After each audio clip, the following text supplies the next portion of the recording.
when Willow was about to marry me. I discovered a diary she wrote when she was 16. She wrote, "Being pursued by this idiot is really disgusting. Does he think that just because I accepted his gift, it means I like him? How shameless." I was utterly shocked. I had thought that her agreeing to my pursuit was a mutual affection, leading to a happy ending. But in the end, it was all just a lie. Chapter 1. The summer night had a hint of coolness. Willow didn't say a word when she stepped into the house. I took off my coat and sat down beside her. Mrs. Lu handed me a cup of tea, signaling for me to relax. She turned to Willow and said, "You and George have been together for 7 years. If you don't want to marry him, just break up with him already. The house is bought, the furniture is all in place, and you've been silent for so long. Do you want to get married or not? George not urging you is because he's patient, not an excuse for your selfishness." Mrs. Lu's face turned red with anger. She paused for a moment and continued, "Why aren't you speaking?" I quickly reassured her. "It's fine, Mrs. Lu. Really, there's no rush." She sighed and turned her head. "How can it be, no rush? This girl is stringing you along, and it's just too much. I really don't understand. What is she trying to do?" Willow, fidgeting with her nails, kept a cold expression throughout, only lifting her head in defiance after Mrs. Lu finished speaking and said, "Fine, I'll marry him. You can arrange it however you want." She stood up, stomped up the stairs in her high heels, and didn't even glance at me once. My heart tightened, and I lowered my head to say a few words to Mrs. Lu before quickly running upstairs after her. From the bathroom, the sound of water running echoed. Willow was taking a shower. I sat on the bed, absent-mindedly staring at the floor. I tried to keep my tone calm as I asked, "Do you not want to get married?" The sound of water was too loud. She didn't hear me. Turning off the water, she opened the door. Wrapped in a bathrobe, she asked, "What did you say?" Her hair was damp, and she hadn't even had time to dry off. Water droplets slid from her bright, almond-shaped eyes down to her collarbones. I felt a little awkward and didn't know what to say. She said, "Close your eyes." With a cold snort, she grabbed some clothes from the chair. I nodded without looking at her. It wasn't until she handed me the hairdryer and said, "Get dressed. You can open your eyes now," that I slowly opened my eyes. She was fully dressed, sitting beside me, asking, "What do you want to say?" I sighed and, while drying her hair, said, "Do you not want to get married?" She shook her head. "No, that's not it. Don't think that." But I knew she was lying. She didn't want to marry me at all. I wanted to suggest that we postpone the wedding or say I wasn't in a hurry, but the words got stuck in my throat, and I couldn't say them. The only sound left in the room was the hum of the hairdryer. After a while, I touched her dry hair, stood up, and said, "I'll go to bed now." She grabbed my hand and pouted. "Are you going to sleep in a separate room?" she asked. "Are you upset?" I forced a smile and said, "No, not at all." She bit her lip and said, "I've given myself to you, done everything for you. What more do you want from me?" Willow suddenly became agitated, her tone rising in frustration. She yelled, "If you keep pressuring me like this, it will just make me feel disgusted." We had been together for 7 years, and she had never spoken to me like this. But now, perhaps the pressure of the impending wedding had taken its toll, and for the first time, she lost control in front of me. I froze, feeling for a moment like a fool. She didn't look at me again, opened the door, and left. Only the faint scent of her shower lingered in the air, reminding me of what had just happened. After that night, neither Willow nor I mentioned what had happened. We didn't talk about postponing the wedding, but she became increasingly distant. Even when it came to picking a wedding dress, she said any dress would do. It even came to the point where, on Mrs. Lu's birthday, she didn't show up at all. Everyone laughed it off, but we both knew it was because Willow was angry with her mother. I ignored the strange feeling in my heart and pretended nothing had happened, trying to practice my smile. A few weeks later, I woke up to find her staring at her phone. I asked, "Why aren't you sleeping?" As I tried to sit up, she hurriedly locked her phone. She closed her eyes and said, "I'm going to sleep now." But in that instant, I clearly saw the photo on her screen and the tears at the corners of her eyes. It was a picture of 17-year-old Willow and 17-year-old Makoto. I turned my back, as if I had fallen into an ice cave. What came to my mind was years ago when her best friend had said with disdain, "Even if you're together now, so what? You're nowhere near Makoto, just a fat loser." What had I thought back then? I thought, as long as I was persistent, I would eventually melt Willow's frozen heart. But now, the naked truth was staring me in the face. My heart felt like it had been pierced by a needle. She had never forgotten Makoto. The facade of strength she had put on over these past days crumbled in an instant. I suddenly didn't want to get married anymore. I wanted to break up with Willow. Chapter 2. After making the decision, I thought about when would be the right time to tell them. From high school until now, Mrs. Lu had always been very kind to me. I could tell that she genuinely cared about me, and really treated me like a son. Because of this, I was torn about how to tell them in a way that would cause the least pain. The day Willow was supposed to try on wedding dresses, I delayed it, citing work at the company as the reason. After graduating from college, I joined a media company, where I was responsible for celebrity planning and marketing. Willow wasn't very happy about my job because it often required long hours, and sometimes I had to wake up at 2 in the morning for meetings. So when I said I was busy, she didn't doubt me at all. In fact, it seemed like she even sighed in relief, except for Mrs. Liu, who assumed that Willow was being unreasonable and throwing a tantrum by refusing to try on the dress. She scolded her for it. When I got home, Mrs. Liu had just gotten off the phone, and her eyes seemed a bit red. She grabbed her bag and said, "George, wait for me. I'm going to find her right now." What could be more important than trying on a wedding dress when she's about to get married? She must be out of her mind. From Mrs. Liu's words, I understood. Makoto had returned. No wonder Willow had been distracted lately, and no wonder she seemed relieved when I couldn't take her to try on wedding dresses. It all made sense. When people are so speechless, they really do end up laughing. Mrs. Liu hurried to advise, "Willow's just in a bad mood these days. She'll be fine soon." "I'll go," I interrupted. "Mrs. Liu, let us decide for ourselves. I'll take care of it." I went upstairs, stood there absent-mindedly for a while, and tried to take out my phone from my pocket. But I didn't hold it properly, and it fell to the ground. I bent down to pick it up. Then, in a daze, sat at the foot of the bed and called her. The phone rang a few times before being answered. The sound on the other end was loud, making it hard to hear clearly. She asked, "Is something wrong?" I asked, "Where are you?" There was a brief silence. Then she coldly snorted, "What do you mean by asking that? Are you suspicious of me?" She moved to a quieter place and said, "George, are you annoying? First my mom scolds me, and now you want to do the same. I already said I would marry you. What more do you want from me?" I repeated, "Where exactly are you?" My fingers dug into my palm, trying hard to keep my emotions in check. She replied, 13 de Jew Street. If you want to come, then come, and bring the paper bag from my nightstand. Then, the phone disconnected with a beep. I stared at the ceiling for a long time before managing to control my anger. I never go through Willow's things because I believe that in a marriage, there should still be some personal privacy. But when I opened the nightstand, I spotted the paper bag right away. I was about to grab it when my eyes were drawn to the diary next to it. There are moments when you just know. It was like back in school, when the teacher would call your name, and you'd know in advance that you were in for trouble. It felt like that now. I knew I shouldn't open it, but my gaze was caught. When I opened the diary, I couldn't help but hold my breath. The first entry read, August 29, 2015. A new person came to the house today. My parents said he's into sports, and he's going to live with us. He always smells of sweat, which is really annoying. I remember it was a hot day when I brought all my things to the Liu family's house. My parents and Mrs. Liu were good friends. That year, I joined the provincial team, and they helped me transfer schools for easier training. When I arrived at the Liu's, Willow was the first to answer the door. She was wearing a clean white dress, her gentle features radiating a calm elegance. She smiled at me, led me into the room, then turned and asked, "I'm Willow. What's your name?" "George." She nodded and handed me a bag of snacks, saying, "These are from me and my mom. If you need anything, just let us know. We're here to help." She was so kind and cute back then. As I stood there, awkward and shy, watching her smile, it felt like a soft seed had been planted in my heart. I never imagined that this was how she saw me at the time. Another entry read, November 5, 2015. I always felt like his gaze on me was strange. Could it be that he really likes me? He even gave me a birthday gift, a wooden cat carving he made himself. Maria asked for it, so I gave it to her. I felt a shiver down my spine. January 3, 2016. I hate how they joke about us. March 7, 2016. He really confessed to me. How embarrassing. Does he really think he's the male protagonist in some novel? How long until he moves out?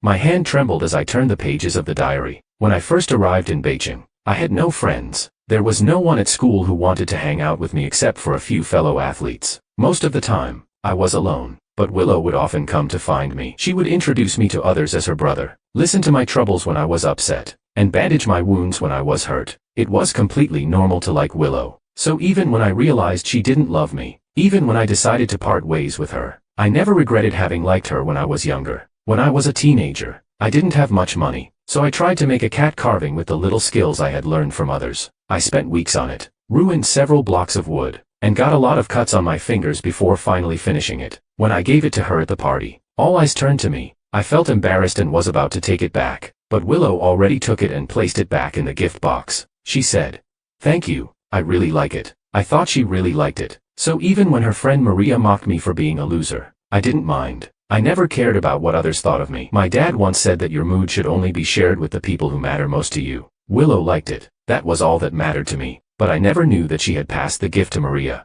who threw it into the trash the moment she left the door. I never understood where Maria's hostility toward me came from until later, when I realized it was simply because I rejected her little social circle and refused to play along with her. I had no idea back then. I thought Willow was different from everyone else. When I confessed, I stuttered, unable to finish a single sentence. But she smiled brightly. She said, "Thank you for your feelings, but I'm not thinking of dating anyone right now." What was she thinking back then? I gritted my teeth, forcing myself to keep reading. April 9, 2016. He seems to have misunderstood me. He can't seriously think that just because I accepted his gift, I would like him. Right. I can't even stand the sight of him. I decided to find a boyfriend so he would give up. I couldn't help but laugh. For the first time, I realized how laughable my emotions were. How cheap. How insignificant. She could have just told me. If she had, I wouldn't have gone near her. I saved every penny of my allowance to buy her things she wanted. Why? On the one hand, would she hint at wanting things she couldn't afford, yet happily accept my gifts, while on the other hand, write down things like this? The last entry was on May 13th. That day, Willow was stopped by some thugs, and there was a confrontation. I rushed to protect her and ended up getting injured when I was hit by a baton. I couldn't train for weightlifting anymore. After that, Willow and Makoto broke up. Not long after, Makoto went abroad to study, and they completely lost contact. Chapter 3. After entering university, I began to lose weight and change my image. The once little black, chubby guy had completely disappeared. It was during this time that my relationship with Willow truly began to change. Maybe it was because she remembered my kindness, or maybe it was the ambiguous lighting that night. She suddenly poked my arm, looked up at me, and asked, "Do you still like me?" I froze for a moment, and the next second, she stood on tiptoe, wrapped her arms around my neck, and kissed me. On the first day we confirmed our relationship, Willow and I told Lou Mama. Willow said, "Mom, we're together." At that moment, she seemed more at ease than ever, as if a heavy stone had been lifted from her heart. Looking back now, I realized that what I thought was her genuine love was actually just her self-righteous way of repaying me. I snapped back to reality, grabbed my things, and left. When I arrived at the location, I saw Willow through the door, sitting with Maria and several other men, drinking and singing. Willow waved her hand to refuse one man's request to sing, while Maria, as usual, stirred the pot, saying, "Willow, relax. Now that Makoto is back, why don't you break up with George? You didn't really fall for him, did you?" I still remember the first time I saw him. He was so dark and fat, such a fool, handing you that ugly wooden sculpture. It nearly made me gag. Willow replied, "Are you annoying?" She put down the microphone, about to say something, when the door suddenly opened from the outside. Everyone in the room froze. Willow looked slightly flustered for a moment, but seeing me standing there as usual, she calmed down. I handed her the paper bag and said, "Here's what you asked for." "Thank you." She paused, about to explain something. When she saw the diary in my hand, I asked, "Was it fun?" I couldn't control my emotions, and I snapped, "Was it fun, Willow?" I slammed the diary on the floor. She remained still, her eyes filled with panic. She seemed to want to grab my arm but was quickly avoided. Maria stepped forward and shoved me, saying, "Are you crazy?" The sound of a slap echoed as I struck Maria across the face. I angrily scolded her. "Who do you think you are? I'm talking to her. What are you interrupting for? I've put up with you for so long, you nasty bitch. For years you've been talking behind my back, calling me fat, a loser, and self-important. I've heard enough of that crap. So what if I'm a weightlifter? Is it so shameful that I gained weight for my profession? Who the hell do you think you are to look down on me? My parents have never criticized my weight or appearance. What are you, then? Go look in the mirror and stop pretending to be some socialite. You're just a little thug." Willow's shadow. The thing I find the most disgusting is how you've clung to me like a damn leech for all these years. If you didn't know better, you'd think I dug up your family's tomb. My eyes were bloodshot with rage. Maria stood frozen, looking hurt but not saying a word. Willow grabbed my arm and said, "George, calm down." I shoved her away and gritted my teeth. I've been calm enough. I picked up the diary from the floor and opened it, showing it to her. The more I read, the paler Willow's face became. She muttered, "Let me explain." "Explain what?" "Break up." I laughed, my gaze full of venom. "Honestly, just thinking about it makes me sick." I turned without looking back and walked out. Willow tried to chase after me but I stopped her. I asked, "Are you chasing me because you want to marry me?" She stood frozen in place, not moving. She watched me walk away, step by step, until I was completely out of her sight. Chapter 4. After confronting Willow, for the next several days, she avoided me. Everyone at home could sense that something was wrong, but no one dared to ask. The first person I told was my mom, and when she heard, there was no surprise. She asked, "Do you want to come home?" I replied, "I need to think about it some more. I haven't told Mrs. Lu about the breakup yet." No matter what happened between Willow and me, Mrs. Lu had always treated me well. I didn't want to disappoint her. Besides, this job wasn't something I could just throw away overnight. Starting from scratch would take time. After hanging up, I stared at my reflection in the mirror for a long time. Maybe it was because of my job, but I had become more deliberate about maintaining my appearance. Gradually, I had transformed. I looked at myself in the mirror, and it felt like I was seeing the old me again, holding the barbell, squatting down, day after day of training. In the end, that person became more and more distant, replaced by the person I had become, someone who carefully controlled my body fat percentage and paid attention to my image. I had changed, but it wasn't the success I had imagined. I missed the version of myself who sweated freely for the future, caring only about ability and not appearance. Life's decisions often come down to a single thought. That evening, I made a big meal. I didn't want to be like Willow, someone who dragged their feet and left things unresolved. I knew I had to be the one to end things. Otherwise, Mrs. Lu would never let it go. After finishing the meal, I spoke up. "I've broken up with Willow." Before she could say anything, I added, "I'm the one who ended it." Mrs. Lu's eyes immediately filled with tears. I served her a bowl of rice and softly comforted her. I know Mrs. Lu sees me as her own son, but when it comes to relationships, we can't force things. Honestly, I don't have feelings for Willow anymore. I'm planning to quit my job. I've already submitted my resignation letter. Once I finish the handover, I'll be going back home. Mrs. Lu, I smiled at her. "If you miss me, you can come visit." Mrs. Lu didn't say anything. She just cried nonstop. After a long while, she finally choked out, "It's Willow. That girl is too willful." If I had known, sorry. I comforted her for a long time, until she finally accepted the reality. Willow didn't find out I was leaving until half a month later. On the last day of my work handover, I had booked a flight for 10 a.m. the next day to return home. She knocked on my door, her voice trembling. "Can we talk for a bit?" Time really does help fade many emotions, and my feelings had shifted from initial anger to a deeper sense of indifference. I forced a smile and said, "There's nothing left to talk about." "Don't worry, we'll part on good terms." As for Mrs. Lu, I won't say anything more to her. "She won't pressure you anymore," she replied.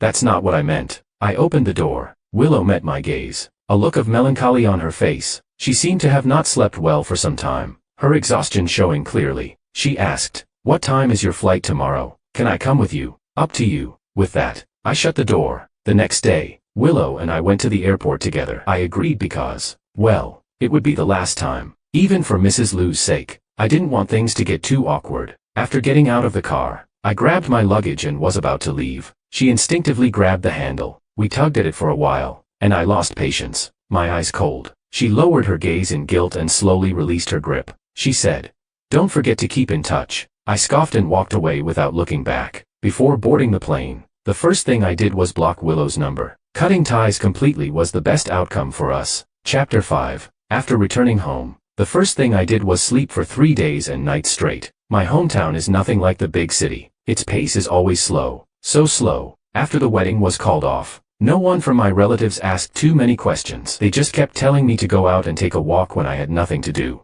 A few weeks later, my relatives started pushing for blind dates. My mom, amused and helpless, talked them out of it after some effort. Over the years, I had saved up quite a bit of money, around $300,000 in total. I put most of it in long-term savings, with a small portion invested. One of my high school classmates, David, was planning to start a social media business. When he heard I was back, he insisted on bringing me on board. His idea was to create a street interview show. To put it simply, he said, "We'll randomly interview strangers. If they want to make friends, they can write down their traits on a piece of paper, and we'll pass it on to the next person. If they feel it's a match, we'll arrange a meeting." I had already been thinking about what to do next, so when I heard David's idea, it clicked. I transferred $50,000 as startup capital for our business. David was ecstatic. "We're going to make it big. I just know it." I felt a bit helpless but also excited. Maybe it was because a new life was right in front of me. Whether it succeeded or failed, I was thrilled by the new scenery and possibilities that awaited me.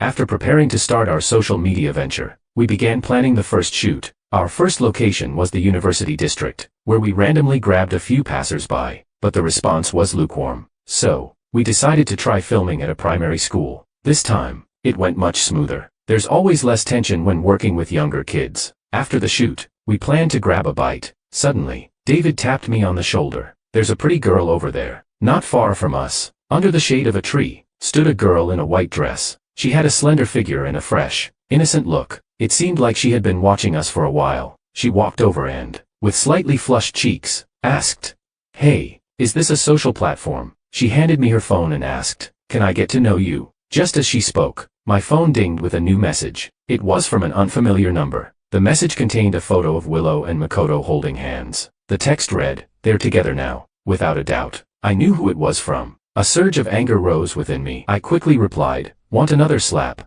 After sending the message, I blocked Maria's number. David noticed my sudden shift in mood and quietly asked, "What's wrong?" I replied, "Nothing. Just ran into an idiot." As soon as the words left my mouth, I looked up at the girl in front of me and quickly added, "I'm not talking about you." The girl wasn't offended. She smiled softly and said, "I know." She handed me her phone again and said, "My name's Anna." Chapter 6. After exchanging contact information, I returned home and learned, through my mom's hesitant words, that my meeting with Anna wasn't coincidental. We were actually middle school classmates. I dug through my box of old school memorabilia and found the graduation photo. After a few attempts, I finally recognized the small, skinny girl in the corner of the photo as the one standing before me today. To be honest, I had no memory of her at all. My mom said, "You see, her name is Anna. She might have had a crush on you back then. After all these years, you two meet again. It's like fate, sparking something between you two." I was speechless. One of life's greatest illusions is thinking, she likes me. I made that mistake with Willow once, and I'm not about to fall into the same trap twice. I opened Anna's profile and sent her a message. I wrote, "So, turns out we were middle school classmates." She was typing for a while, deleting, and then finally responded, "You don't mind, do you?" I replied, "What would I mind?" She responded, "Well then, can we hang out more often?" She followed up with, "I don't really have any friends around here." Over the next little while, Anna would randomly pop up in my messages. Eventually, she started helping us with video recording for our project. Her personality was interesting, lively, kind, and energetic. She could strike up a conversation with anyone, even elderly people in their 80s. As for my mom, she was even more enthusiastic. One time, when they met, she insisted on bringing Anna home for dinner. I was speechless and said, "You've changed. You're not the same as the first time I saw you." She didn't quite catch on at first. When she realized I was referring to her transformation from a quiet, pure girl into a lively, friendly girl next door, she tucked a strand of hair behind her ear and said with a proud smile, "Because I think first impressions are important." I laughed and shook my head. I wasn't a complete fool. I understood what she meant, but I wasn't looking to start a new relationship. So, I directly told her my thoughts. That day, she came to me holding her orange tabby cat and said, "Look, this cat used to have no one to adopt it. Everyone thought orange cats eat too much and get fat too easily, so no one wanted to take it in. It was so pitiful, all alone." I nodded in agreement, moved by the sentiment. She continued, "So I took it in and even made sure it had the right food. It's such a small act, but it makes the cat so happy. Isn't that a good deed?" I couldn't find anything to say in response. It was as if some invisible force was keeping me from agreeing. She went on, "And I've been here for so many years with no friends. It's just me and the cat every day. Nothing but the cat. Doesn't that seem lonely? Shouldn't good people be rewarded?" I asked, "So, what are you asking?" She hesitated for a moment before saying, "So, can you be my first friend? Just consider it a good deed on your part." The world seemed to fall silent. The moonlight shone dimly on the girl in front of me. She was clearly nervous, almost as if every second of my hesitation was sealing her fate. I took the cat from her, looked at her, and typed into my phone, "Hello, new friend." Anna smiled. Chapter 7. I received a message from Willow 2 months later. She had a new phone and reached out to me. I had blocked her, but she kept changing numbers. One time, I accidentally picked up, but neither of us spoke. My patience was running out. I said, "Willow, can you stop bothering me?" Her voice was quiet when she replied, "Mom really misses you. When are you coming back to see her?" The mention of Lou's mom softened my heart a little. During this time, she had occasionally sent me money, probably worried about me losing my job and not having financial security. When I refused to accept it, she started sending me health recipes. I remembered how she had done the same thing when I first arrived at Lou's house, trying different ways to take care of me, cooking meals for me. When I was sick, it was Lou's mom who stayed up all night to look after me. I couldn't be cruel to her, so even though I hated Willow, I couldn't bring myself to be completely heartless. Seeing that I had softened a little, Willow seized the opportunity. "What if I come see you?" I interrupted her. "Aren't you back together with Makoto?" There was a brief silence on the other end of the line. I sneered, Is this how you are with every boyfriend? Always thinking about your ex while with your current partner? I sighed deeply. Willow, don't you think you're pathetic? After that night, Willow remained quiet for a long time. I thought our issues were over. But then I unexpectedly ran into Maria in this small, four-tiered city. Anna and I had just left the university town when we saw a figure holding a sun umbrella, walking towards us with an exaggerated, almost pretentious air. When that face appeared, my smile instantly disappeared. She asked, "Got a new girlfriend?" She snorted and said to Anna, "You know, he used to be really disgusting." Before she could finish, Anna slapped her hard across the face. Maria immediately raised her hand to retaliate, but I stepped in to block her. Someone nearby called the police. Since it was mutual fighting, we eventually signed a settlement agreement and left. Maria, holding her face, gave me a defiant eye roll. I walked up to her and directly blocked her path. "Are you sick?" She snorted. "Yeah, I'm sick. What about it?" She stepped closer, bit her lip lightly, and looked up at me. I quickly took a step back. She turned her head and said, "Willow and Makoto broke up. She still can't get over you. I thought you should know, so I came to tell you. You really don't get it, do you? You can't appreciate someone's good intentions." I stared at her with a blank expression. She frowned slightly, but I could barely detect it. I took Anna's hand, and she blinked in surprise when she realized what I was doing. She squeezed my hand in return. I just wanted to leave, not noticing Anna's red ears or Maria's pale face. "Hey," Maria called after me again, slowly speaking. "If you get back together with Willow, I promise I won't talk bad about you to her anymore." I replied, "You crazy woman, go take your meds." A few months passed before I finally sent Willow a message. I wrote, "Keep your dog on a leash." Chapter 8. Perhaps I was too angry. That night, I had a rare dream about high school. I was placed in the advanced class, where most students were high achievers, but I was always at the bottom. I was big and bulky, with dark skin and a chubby face, so there were many rumors about me. People mocked and ridiculed me everywhere. The class monitor once said, "Look at him. He's clearly a thug. I bet he's been in plenty of fights. He'll definitely end up at the bottom of society. Just a waste of national resources. A garbage machine."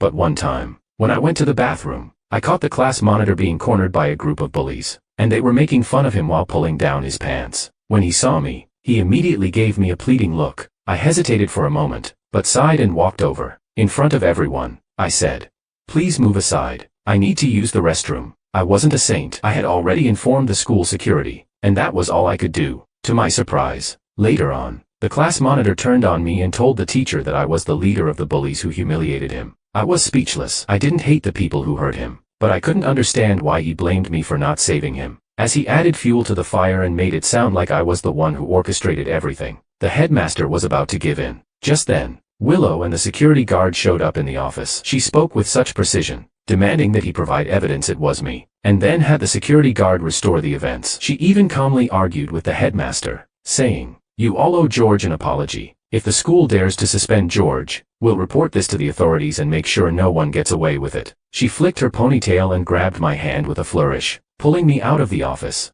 As I watched her lively ponytail bounce, the sunlight that day seemed to carry a faint scent of fresh grass. It was a feeling of infatuation that came completely unexpectedly. When I woke up, I felt a wave of heat rushing through my chest. It was only 2 a.m. I got up and poured myself a glass of water, and just as I was about to sit back down, I heard a noise outside my door. I opened the door to find Willow standing there, looking exhausted, leaning against the wall. The cold wind had tousled her hair, and her face was pale. She looked like she had lost weight. When she saw me, her unfocused gaze gradually cleared, but the next second, the door shut. I lay back in bed, and my phone buzzed with a new message from her. She wrote, "I'm sorry about Maria. I've fallen out with her, and she won't bother you again." After a pause, she added, "I broke up with Makoto." Chapter 9. Willow settled in South City for a short time. Every time I went downstairs, she was waiting outside. When I came back at night, she was still standing there. I ignored her. My parents ignored her too. My dad said, "People should have self-respect, but you can't stop a dog from wanting to guard the house." My mom replied, "It's not even her house." During this time, the media work I had been doing started to show some results, and I could gradually pick up small ads. David and I were working harder than ever. We almost stretched a day into 2. I was running around in a frenzy, racking my brain for new ideas. But as the saying goes, when happiness peaks, disaster follows. I didn't see the road clearly and was grazed by a car. David supported me and asked, "Are you okay?" Anna had already darted off like the wind. She came back, holding a big bag of medicine, and David teased her about it. Her breath still hadn't settled, but her sparkling eyes were on me. Is it okay? I frowned and asked. What? She said. Let me bandage it for you. In the end, I didn't let Anna help. I found a chair nearby and treated the wound myself. Filming ended earlier than expected, and Anna insisted on driving me home. I handed her the keys, but she drove like a turtle, constantly looking around as if she didn't know how to drive. What usually took half an hour stretched into an hour and a half. When we finally arrived home, she naturally hooked her arm around mine to support me, but the next moment, as I took a step, I froze. Willow was leaning against the wall, staring directly at me. Her face was pale, and her mouth was moving. She took a step toward me. Anna noticed something was off and looked down at me, asking softly, "Is that the person you don't like?" I replied. Yes. I ignored her and walked past, but Willow grabbed the corner of my shirt. My gaze turned cold as I looked at her. She snapped back to her senses and let go of my shirt. She looked down at my foot and asked, "Have you put on the medicine?" I responded with nothing but silence. The door shut in her face once again, like all the countless times before. No response. After closing the door, the sound of sizzling in the kitchen came from the other room. My mom's eyes lit up when she saw Anna. She said, "Anna, stay for dinner." Anna hesitated and glanced at me. I nodded and said, "Don't be shy. It's rare for my mom to be so enthusiastic. You'll have to eat a lot." She smiled happily, a hint of dimples at the corners of her mouth. I asked her, "Aren't you curious who she is?" She said, "I guessed, but it's not important." She leaned in closer and whispered, "If you don't like her, then she's not important." After dinner, it was already 9 o'clock. The moon had risen. I saw her off downstairs. As soon as I opened the door, my mom's smile faded. She said, "It's a bit scary, standing here so late." Anna looked at Willow and gave a knowing smile, saying, "Goodbye, Mrs. Liu." After sending her out, I reminded Anna to call me when she got home. But then, Anna pressed close to me and said, looking pitiful, "Can I have a hug? Like just a normal friend's hug?" I nodded and gave her a gentle hug, but in the next moment, Anna was pulled away. Willow yanked her, raising her hand as if to slap her. I gritted my teeth and shouted, "Willow!" She froze. Her eyes reddened. I couldn't understand the look on her face. She had wanted to break up with me, but now, she was acting like this. Anna hid behind me, saying, "George, she's really scary." Willow, not giving up, asked, "Who is she?" "Your girlfriend." I put a hand on my forehead and said, "Willow, we've broken up." She replied, "I know." Her voice faltered, and tears streamed down her face. She sobbed, her words coming out in a messy, broken way. "But I regret it. I regret it, George," I responded. "But I don't regret it." I rejected her bluntly, saying, "I don't regret breaking up with you, and I won't regret leaving North City. So no, I won't be turning back. Whether or not I have a girlfriend, whether it's her or someone else, who I marry in the future, none of that has anything to do with you, because that person will never be you." The sword of Damocles fell completely. The hope in her eyes vanished entirely. That night, Willow didn't stay downstairs. Months later, one night, I received a message from Willow. It had been 2 months since we last met. She asked, "Can we meet? Just to say goodbye." This time, I replied, "Okay." Outside the window, it began to snow lightly, the world draped in silver. Before I knew it, this year seemed to be coming to an end. It was an end, and yet, a beginning. Chapter 10. I arranged to meet Willow at a nearby cafe. Thick snow covered the ground, and the sanitation workers were already out early. When I stepped outside, the only marks left on the road were the tire tracks. The snow on the sidewalk hadn't been fully cleared, and the top layer had turned to ice. I kicked it lightly, and what looked like hard snow quickly scattered. I couldn't help but chuckle, but the smile quickly froze as I saw Willow standing not far away, her gaze fixed on me. For a brief moment, it felt like I was back in high school. Winter snow, my favorite thing was building snowballs and then kicking them away. Willow opened the window and called out, "Mom says come upstairs for dinner." "Okay," I smiled back, then turned and ran back into the house. When I walked over to her, Willow sighed softly in my ear. "I thought we were really back in the past." She gave a bitter smile and said, "But this time, it's for goodbye." We sat at opposite ends of the table. I ordered a cup of coffee, glanced at the time, and said, "I only have an hour." She sat down and said, "I'm sorry about the diary." I replied, "I don't mind that." She hesitated, twirling her fingers nervously. If it weren't for the diary, I interrupted her. "There's no if. Even without the diary, we would never have worked." She pursed her lips and said, "I've always had a question. After all those years together, why didn't you even give me a chance?" I suppressed the frustration rising in me and asked, "Then let me ask you, why did you get together with me in the first place?" She didn't answer. I spoke for her. To repay a debt. I summarized the absurdity of the situation. I slowly smiled and said, "What gave you the right to think that your feelings for me were some kind of gift? Just because you liked me, because you thought I was a simp." But the truth is, not long after confessing to you, I had already moved on. The reason I saved you back then was because of our connection. If it had been anyone else, I would have done the same. If you hadn't given me hope later on, I would have moved on quickly and started a new life. I treated you well because I thought you deserved it. That's why I treated you well. I lowered my head and stirred my coffee, unable to stop myself from smiling. I said, "Willow, love may be beautiful, but it hasn't yet become big enough to ruin someone's life. Even without you, I would still be living my life well. What I care about is that you had so many chances to tell me you didn't love me, but instead, you chose the worst possible way to tie us together. You wasted 7 years of your life. You wasted mine too." Willow suddenly stood up, her eyes full of panic, trying to explain but not knowing where to start. She closed her eyes, her tear-filled eyes looking down. "No, it's me. It's my fault," I asked.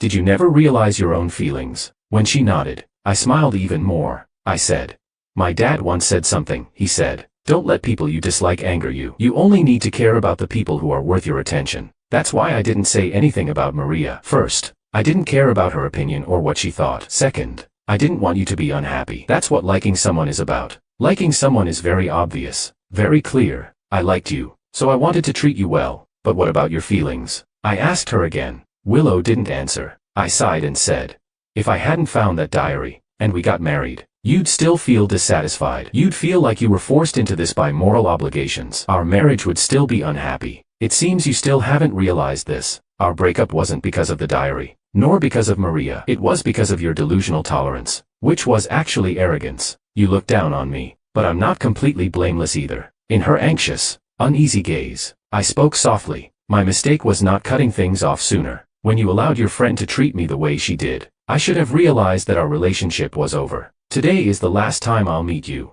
Willow. For Mrs. Liu's sake." I put on my coat, and she hurriedly stood up. I said, "Let's not meet again, Willow." Without looking back, I turned and walked out. As I pushed the door open, my phone rang just in time. It was David, urging, "Is it done? The dinner is waiting for you. If you don't come soon, someone will fly out to look for you." I curved my lips into a small smile and replied, "Coming right now." Chapter 11. In March, I received a request from a young boy. In the season where the warmth of spring is just beginning but winter still lingers, he was wearing a thin school uniform. His left eye looked strange, almost like he had lost his vision. He stopped us in the middle of the street and said, "Big brother, can you make friends here?"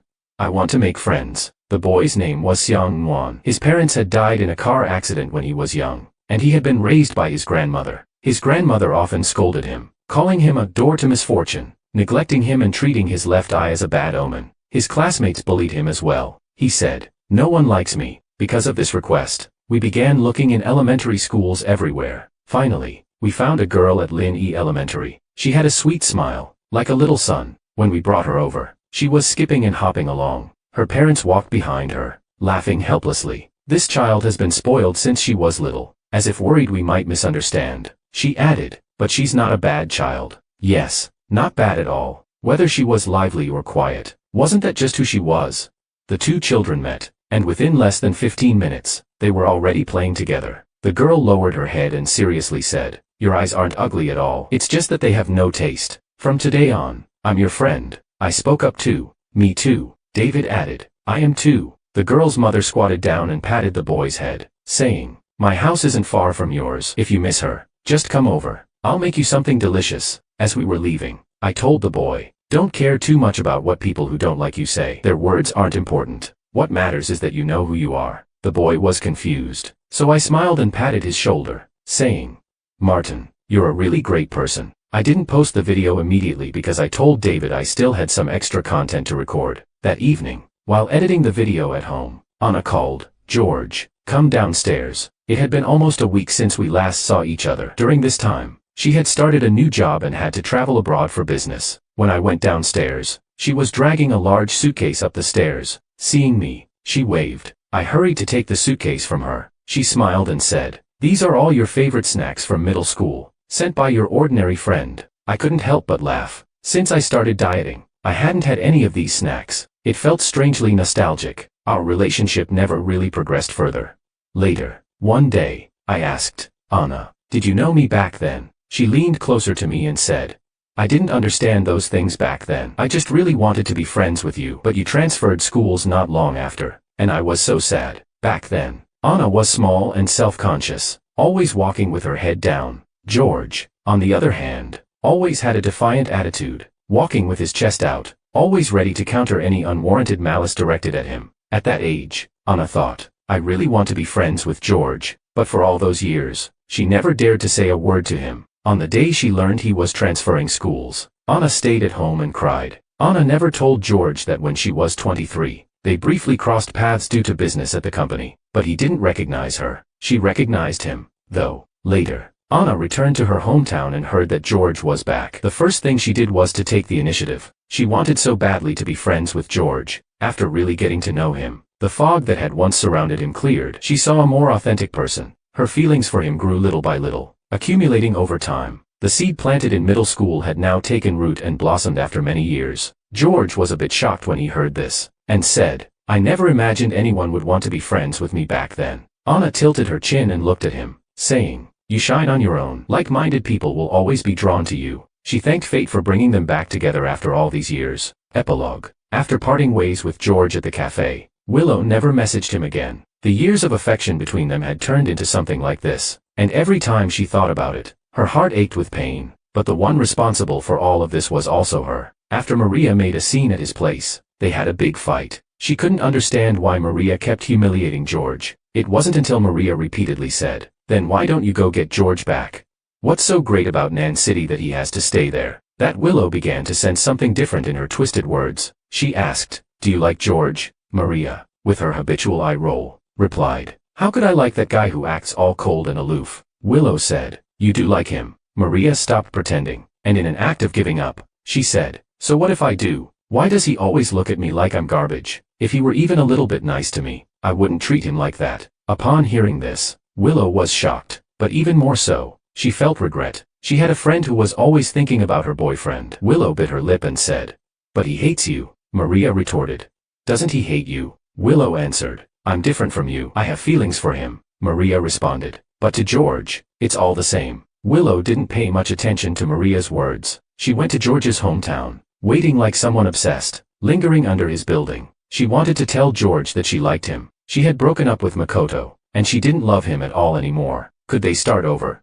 But George didn't give her that chance. Just as Maria had said, George hated her too. After George left, she sat in the cafe for a long time. When she stepped out, for a moment, she felt lost and directionless. She didn't know where to go. She and George had no home. No direction could lead her to the place that once was their home. She forced herself to stop thinking about him, throwing herself into work, but the exhaustion soon landed her in the hospital. In the hospital room, she opened George's account. There was a new video posted by him. One of the videos had a special message. It was addressed to a brave boy. Hello, what are you doing right now? Are you buried in textbooks, or rushing through the busy streets of the city? Are you a student or a father? Are you doing well? Are you happy? Whatever your role, I still want to tell you today, you are amazing. I used to practice weightlifting, with a strong body and an appearance that the world didn't find attractive. I heard people gossip about me and degrade me, but none of that defined me. As a teenager, I always wanted to stand tall. I thought, what do they know? I could gain weight for training and practice day after day. Of course, I would be proud of the person I became. Likewise, I hope that you, the person watching this, are proud of yourself. After university, I worked in a big company in marketing. I struggled with the decision to quit, but eventually, I chose to leave. I returned to my hometown and decided to take it easy for a while. I am lucky. And it was during this time that I suddenly realized that life's margin for error is much larger than I imagined. When you realize you've taken the wrong path, it's okay to turn around. Rather than stubbornly walking into a dead end, making a new choice is more important. Of course, it's also okay if you don't turn around, because maybe the next moment will bring a pleasant surprise. Brave boy, I hope you are proud of yourself. I hope you learn to love yourself, just like I do. I'm very satisfied with who I am. Willow watched the video over and over again, almost as if torturing herself. The pain in her heart became clearer and sharper. She remembered the cold, indifferent gaze George had given her that day. That night, she dreamed. In the dream, it was snowing, and the boy was making a snowball. She ran over and threw herself into his arms. George, she whispered. The boy lowered his head, his eyes bright and warm. Willow said, goodbye. In the dream, Willow said her final farewell to George. In the dream, it was the most beautiful season of life. But in reality, many years had passed, and everything had changed. It turned out that long ago, she should have said goodbye with dignity. She understood too late. She had let down both her and George's youth.